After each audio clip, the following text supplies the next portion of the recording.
Hello and welcome. You're watching NDTV Profit, and today we are joined by two very special guests, Mr. Aditya Khemka, the Managing Director of Aditya Infotech, and Mr. Anup Nair, the President of Strategy and Business Development at the company. Now, to give you some context, Aditya Infotech is India's single largest manufacturer of surveillance equipment, which among other things involves a lot of CCTVs. And the gentlemen here today are joining us because the company has just come out with the price band for their initial public offering. The price band is set at 640 to 675 rupees per share, and it will be a mix of a fresh issue and an offer for sale.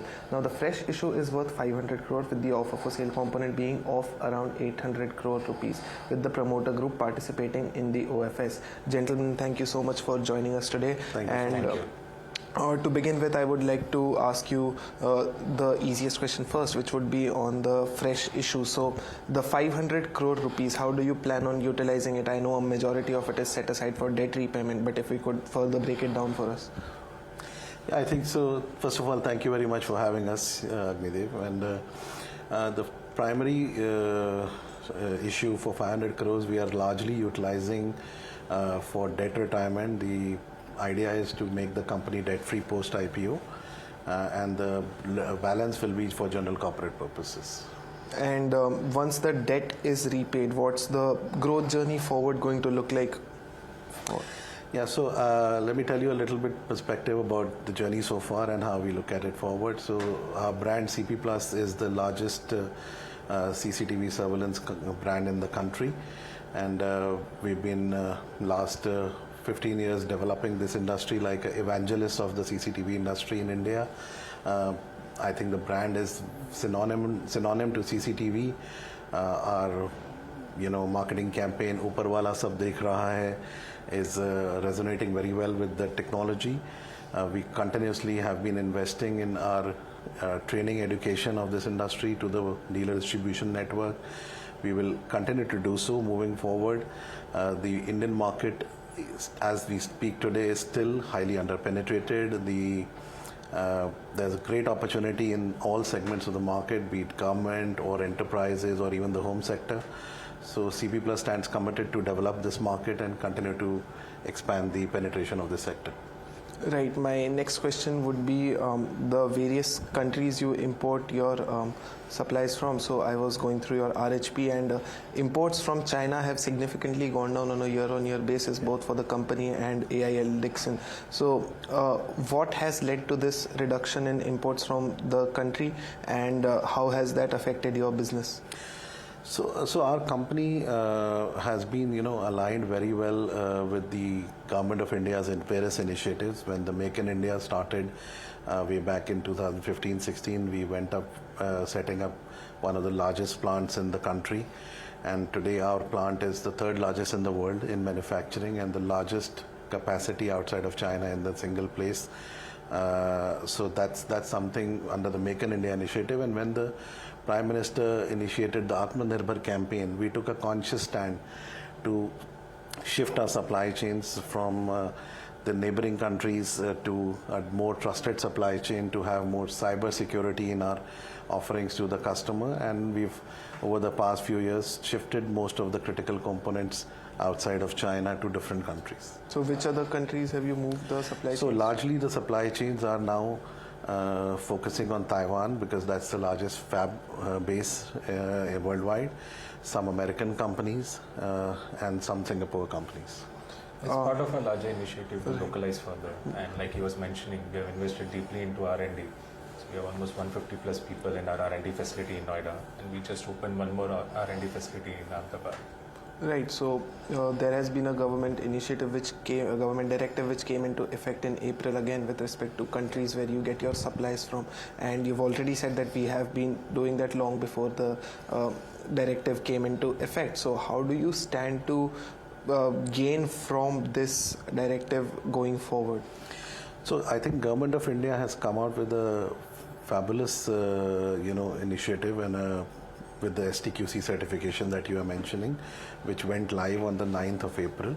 So today any CCTV company has to get himself certified by STQC under the Ministry of Electronics and IT.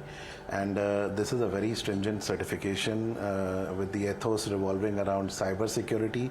The product cannot have any backdoor or anything. Against, it has to have trusted supply chain, and a full manufacturing audit is being conducted. So we stand to gain, I feel, with this, because we are the largest domestic brand with the largest market share. And with this certifications under the trusted supply chain clause, many companies and brands from the neighboring countries stand to get disqualified from selling IP cameras moving forward in India.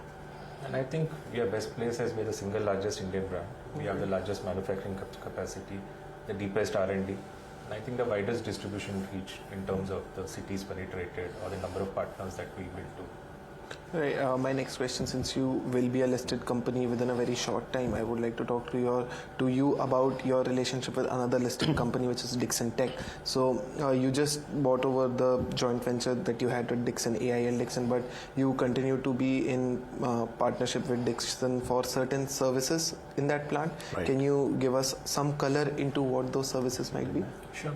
So the relationship with Dixon, it was a 50-50 manufacturing JV that existed, and we took over the 50% Dixon share in September of last year. But this was just more of a strategic thing, and Dixon actually reinforced their confidence in us, and they actually, in lieu of the 50%, they took a 6.5% stake in the company, and they are not selling in the IPO as well, because they see a strategic intent in this. The second part of your question was the services contract. So again, the part of Dixon sits on our board as well, and the services contract is more to ensure continuity as we slowly take over the complete manufacturing facility in order to ensure that there's a management continuity. That's where the agreement has been put in place, and this is annually renewable, and I think it just gives confidence to the whole setup. Next, I wanted to touch upon the issue of a family settlement from 2014. I know it's very old, but the RHP didn't give us a clear picture as to what the settlement was. It only mentions that under this CP Plus, the India brand can't use the trademark in certain regions like Middle East and Africa. So how much of an impact would you think this will have on the growth of the company, and can you tell us what the settlement was about? Yeah, so during the family realignment, the Middle East region was given to one of my cousins, who continues to handle that. That business pie is a very minuscule pie of our business in the past 10-15 years. And as we are largely focused on the domestic market, and the opportunity that lies ahead of us in the Indian market is far higher. I think in the next few years also our full energy, heart and soul and focus will be to develop the domestic market and continue to grab more market share, especially now with the tailwinds of the STQC certifications, where CP Plus stands to gain the most. Right. Okay, so my next question would be on online sales. Over the last 3 years, online channel is something that has not really seen a steady growth for you. It was at 1.7% of your total sales in fiscal 23, then it shot up to 4.5, now it's come down to 2.8. So given how important the channel is becoming, slowly everything is online, sales are increasingly becoming completely online, is that some area that you feel is under-penetrated by you, and do you plan on expanding it? So I'll give you a perspective. Our product line is the market we segment it into different markets, so government, enterprise, private sector, or the home market. The online segment largely caters to the home market for over-the-counter products, which are more DIY products. Now that market is single-digit percentage of the overall pie of the market. So company has been largely investing and focusing on the larger pie of the market, and nevertheless, even in the home market, we still are the largest seller on all the online platforms. So we continue to invest again and in the online space, and we believe, I think, a single-digit percentage of our pie will still be catered from the online market. Right. So the home market is 10%. It is not 100% catered to by the online platform. It goes through the other channels as well, because there is an installation component still. So the homes still prefer that they can go offline channel so that somebody comes in and does install for So them. the low single digits number is nothing that concerns you at this Yeah, moment. no, I think our market share there, due to the brand recall, is pretty consistent. So largest, go-to market is through the vast and the unparalleled dealer distribution network that CP Plus has in over 500 towns of the country with direct dealer distributors, and then further down to the next level of installers and small shopkeepers, as well as the large set of system integrators which cater to government, different sectors like BFSI, healthcare, education, manufacturing, and so on and so forth. So that is the go-to market, which is the larger pie in this segment, because it is still a solution selling. It's not a box that you pick over the counter and start using the product. There is an element of identifying what needs to be installed, what kind of light conditions are there, what kind of cameras are needed. There are things we come out with where if you have a zero lux, like a complete darkness, and you want a color video out of the camera. So these are technologies the company is working on, and we already have some of it, and more are coming in the future. Right. My next question would be on IP rights. So you say that your company possesses what you yourself call extensive technical knowledge for your products, but then again there's the factor that you don't have IP rights for your product designs. So there's a clear bridge between the two ideas, and is that something again that concerns you as a company? Not really. I think we have certain IP rights for certain designs that we have done ground up, or certain designs that we have co-developed with third-party design houses also.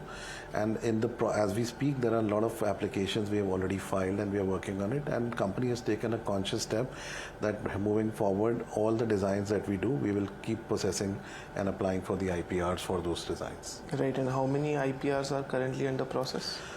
So I don't recall that specifically. We can get back to you exactly in terms of the number. So I don't want to give a number which is not correct. Right, and I would again like to slightly touch up on the Noida expansion plans. There's a land parcel which since 2018 has seen a lot of back and forth in terms of allotment and revocations and allotments, and the latest thing update was from December 31st, where the company was finally again allotted the land. So can you help us understand why have there been delays over the last 7 years, what the project is, and when can we expect it to be completed? So I don't think there have been delays. We acquired the land in 2018 or 19, and then COVID happened. So we had to defer the plans, and there was a little bit of ambiguity. And moving forward, now we are developing a world-class R&D innovation center, as well as some section of the corporate office to move there. The construction is already on the way. Most of the civil work is done, and I think in the next few months we should move in there. So we are well aligned with the latest extensions that we have got. Right. I would like to touch up on your financials for a bit. So you said that margins have been stable somewhere around 8.5%. Revenue has been growing.